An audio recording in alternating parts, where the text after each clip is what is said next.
Hi, I'm Andrew Farber, the Stormwater Manager at Stark Soil and Water, and in today's virtual fair booth, I'm here to talk to you about soil health and compost.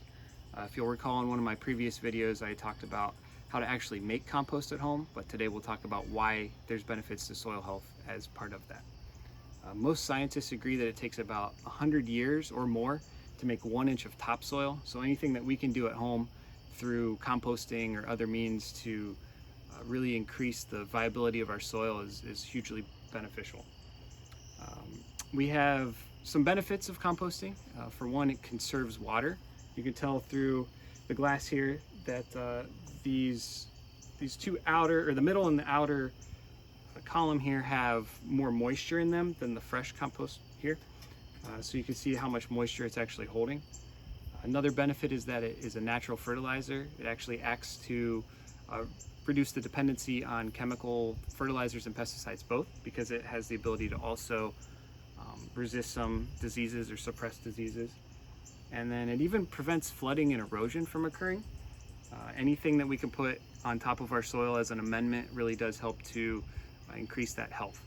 So let's take a look at some of the compost here at work. So in the first column closest to me, we have fresh compost, just started here in the last day. It has, if you'll recall from my last video, it's about 2 or 3 parts of brown drier material to 1 part green or wet material.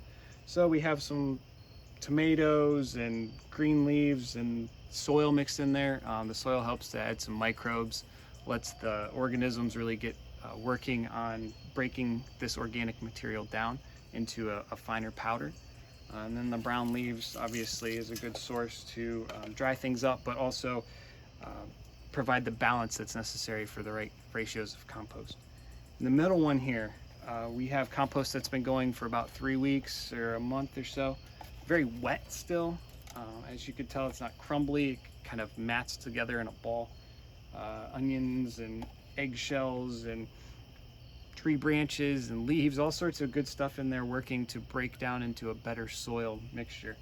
And then in the last one, this has been going for about 2 months. 8 weeks or so. Very powdery, fine material.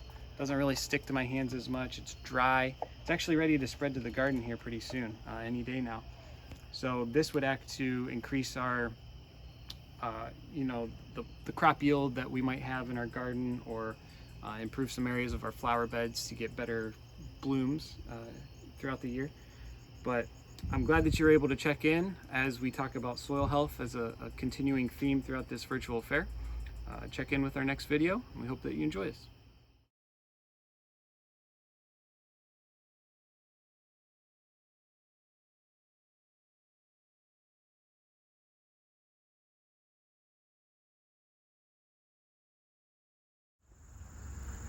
Hi, I'm Andrew Farber, the Stormwater Manager. What we do as a benefit of composting. When you think of, I don't know what I'm saying.